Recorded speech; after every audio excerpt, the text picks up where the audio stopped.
Junior డాక్టర్లకు సంబంధించినటువంటి సమ్మె 11 రోజులు పూర్తి చేసుకున్నటువంటి నేపథ్యంలో ఈరోజు ఎమర్జెన్సీకి సంబంధించినటువంటి అంశాలతో పాటు జూనియర్ డాక్టర్లు సమ్మె నిర్వహిస్తున్నారు. ఈరోజు గుంటూరు జీజీహెచ్లో ఫ్లాష్ లైట్ మార్చి నిర్వహిస్తున్నటువంటి పరిస్థితులు ఉన్నాయి.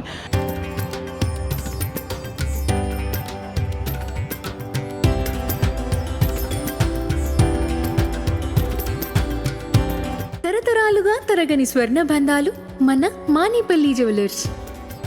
వేలాది మంది రాష్ట్ర వ్యాప్తంగా కూడా జూనియర్ డాక్టర్లు కూడా ఈ సమ్మెలో పాల్గొంటున్నటువంటి పరిస్థితులు ఉన్నాయి. తమకు రావాల్సినటువంటి స్టైఫండ్ సంబంధించినటువంటి అంశాల్లో ఇప్పటికే అనేక సార్లు కూడా చర్చలు నిర్వహించినా కూడా తాము అనుకున్నటువంటి పర్సంటేజ్ ఏదైతే ఉందో దానికి సంబంధించినటువంటి దానిపైన కనీసం ప్రభుత్వం స్పందించట్లేదనే విధంగా వాళ్ళు చెప్తున్నటువంటి పరిస్థితి ఉంది. కొంతమంది జూనియర్ డాక్టర్లు ఉన్నారు, వాళ్ళతో మాట్లాడేటటువంటి ప్రయత్నం చేద్దాం. ఏంటి అసలు వాళ్ళేమో 3% అంటున్నారు, మీరు ఎంత శాతం చెప్తున్నారు? అసెంబ్లీ సమావేశాలు జరిగినాయి, మీరు నిజంగా చెప్పాలని మీరు సమ్మె స్టార్ట్ అయిన తర్వాత ఆ అంశం పైన ఎక్కడ చర్చ కానీ కనీసం ఇటు ప్రతిపక్షం కానీ లేదా అధికార ఎక్కడ మాట్లాడినటువంటి పరిస్థితులు లేవు. ఎందుకు అనుకోవచ్చు? అంటే మేము స్టార్టింగ్లో 30% అడిగామండి, 30% మేము స్టైపెండ్ ఎక్కువ చేయమని అడిగాము. కానీ రీసెంట్గా జరిగిన హెల్త్ సెక్రటరీ వాళ్ళు ఇచ్చిన ప్రెస్ నోట్లో కానీ నిన్న జరిగిన హెల్త్ మినిస్టర్ గారితో జరిగిన మీటింగ్లో కానీ రాష్ట్ర ఆర్థిక పరిస్థితి అంత బాగాలేదన్నాం కాబట్టి మనం 20 వరకైనా దిగడానికి రెడీగా ఉన్నాం. 20% ఇవ్వాలని మనం కోరుకుంటున్నాం. మాకు చాలా బాధాకరంగా వేసేది ఏంటంటే అసెంబ్లీ జరుగుతున్న ఏ ఒక్కరి నుంచి కూడా మనం ఇంత 9,000 మంది డాక్టర్స్లు బాధాకరంగా సఫర్ అవుతున్నారు, ఇంత స్ట్రైక్ చేస్తున్నారు, హంగర్ స్ట్రైక్లు చేస్తున్నారు, అంతా వదిలేశారు. అయినా ఇంకా అసెంబ్లీలో కూడా దీని గురించి ఒక్క చర్చ జరగట్లేదు అంటే అది కొంచెం బాధాకరంగా ఉంది. కానీ మనం రాష్ట్ర ఆర్థిక వ్యవస్థ ఆలోచించుకొని 30 నుంచి 20% వరకైనా మాట్లాడదాం అనుకున్నాం. కానీ దానికి కూడా డిస్కషన్కి రావడం కొంచెం బాధాకరం. అనేది ఏ అంశంలో అయినా మొదటిగా ఎవరైనా ప్రజాప్రతినిధులు మాట్లాడేది సర్వీస్ సెక్టార్ గురించి. కానీ అలాంటి సర్వీస్ సెక్టార్లో మీరు ఇంత ఆందోళన జరుగుతుంటే ఎక్కడ అంటే అసెంబ్లీ కాదు ఎక్కడ కూడా దీని గురించి వేరే మాట్లాడుతున్నటువంటి పరిస్థితులు ఎందుకు వాళ్ళంతా హైడ్ చేస్తున్నటువంటి? మాకు అదే తెలియట్లేదండి. ఎందుకని అంటే అందరితో కనుక్కుంటున్నాం, ఎందుకు ఏం జరగట్లేదు, ఎవరు మీటింగ్ పిలవట్లేదు, ఎందుకని ప్రతిసారి అందరితో కనుక్కుంటున్నాం. కానీ ఎందుకు ఇంకా గవర్నమెంట్ నిర్లక్ష్యం వహిస్తుందని మాకు ఇంకా అర్థం కావట్లేదండి. ఇటు మీరు సమ్మె చేయటం వల్ల ఎవరైతే ఇక్కడికి వచ్చేటటువంటి పేషెంట్లు తీవ్రంగా ఇబ్బంది పడుతున్నటువంటి పరిస్థితులు ఉన్నాయి. దాన్ని ఆ వేలో ఎట్లా చూస్తారు?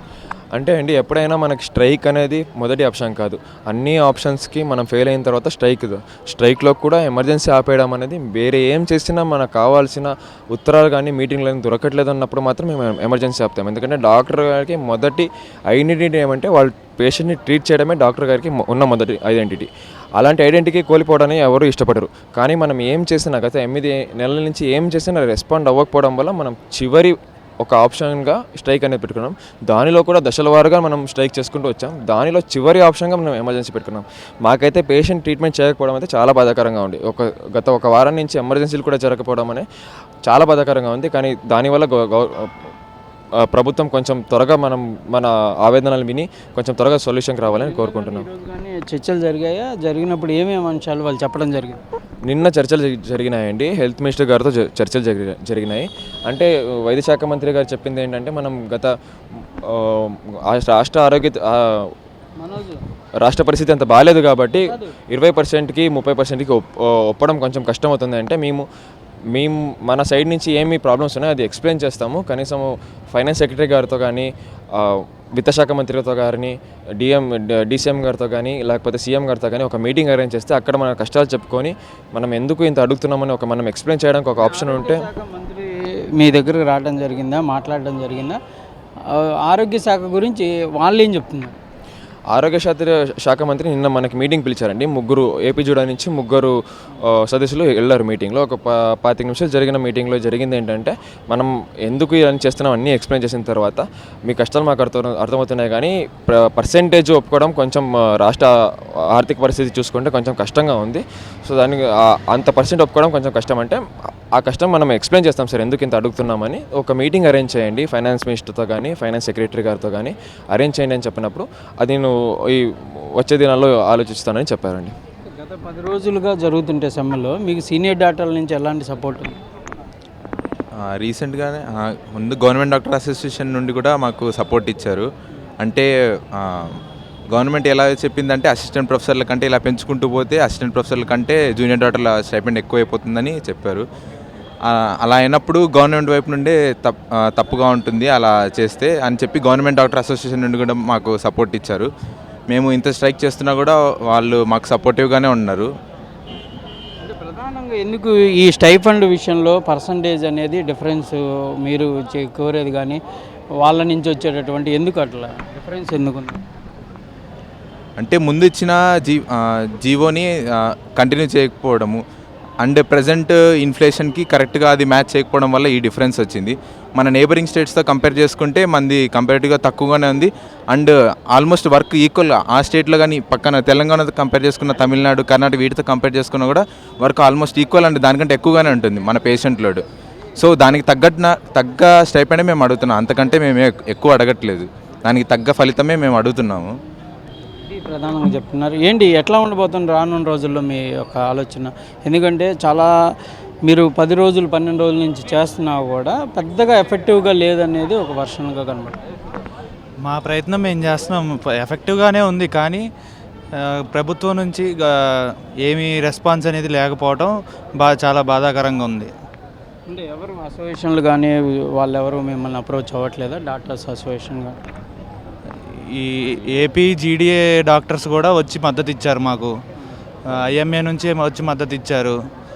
అట్లా చాలామంది మద్దతు ఇస్తున్నారు కానీ పైనుంచి అయితే ఏం రెస్పాన్స్ లేదు. ప్రెస్ రిలీజ్ అయితే చేశారు 5% ఇస్తామని చెప్పేసి. 5% ఇంటర్న్స్కి 3%. ఎవరు నన్ను కలవటం జరిగిందా మీ రిప్రజెంటేషన్లు ఇవ్వడం? నిన్న కలెక్టర్ గారిని కలిసాము. కలెక్టర్ గారికి రిప్రజెంటేషన్ ఇచ్చేసి ఫైనాన్స్ మినిస్టర్తో వాళ్ళతో మీటింగ్ ఏర్పాటు చేయమని అడిగాము.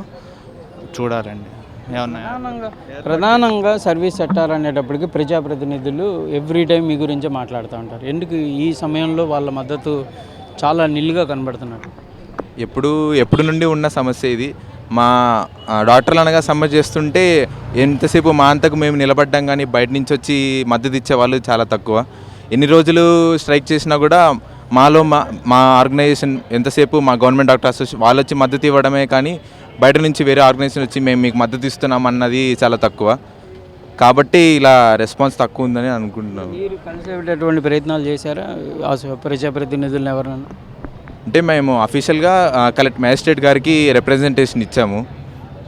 అఫీషియల్స్ కాదు నేను అంటుంది, ప్రజాప్రతినిధులు అంటే ఎమ్మెల్యేలు కానీ వాళ్ళు కానీ వాళ్ళ ద్వారా ఏదన్నా ప్రపోజల్స్ అంటే ఎందుకంటే ఈ 2-3 రోజుల్లో అసెంబ్లీ కూడా జరిగింది, కనీసం ఈ అంశం పైన ఎక్కడా కూడా ఎవరు మాట్లాడినటువంటి పరిస్థితి కనిపించింది.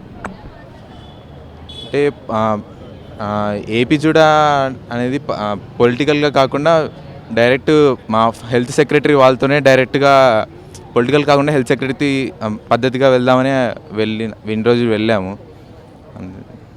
ఇది ప్రధానంగా కూడా జూనియర్ డాక్టర్లు అయితే క్లియర్గా చెప్తున్నారు, తాము ఏదైతే ప్రపోజల్ పెట్టిన దానికి సంబంధించినటువంటి అంశంలో ఒక పర్సంటేజ్ తగ్గించడానికి కూడా మేము సిద్ధంగా ఉన్నాం, కానీ ప్రభుత్వం ముందుకు వస్తే బాగుంటుంది అనే విధంగా చెప్తున్నారు. దాంతోపాటు కంపల్సరీగా సర్వీస్ సెక్టార్ అనేది ప్రధానంగా ఉండేటటువంటి అంశాల్లో తాము ఆందోళన చేపడుతుంటే బయట నుంచి మద్దతులు అనేది ఉండేటటువంటి పరిస్థితులు కనిపించడం లేదు. మాలో మేము ఎప్పటికెప్పుడు కూడా ఆందోళన బాటలు పట్టడం తప్ప బయట నుంచి కూడా సపోర్ట్ ఉంటే మాకు కూడా ఇన్స్పిరేషన్గా ఉంటుందనే విధంగా చెప్తున్నటువంటి పరిస్థితి కనిపిస్తుంది. కెమెరామెన్ మనోజ్తో సాయి శంకర్, గుంటూరు నుంచి.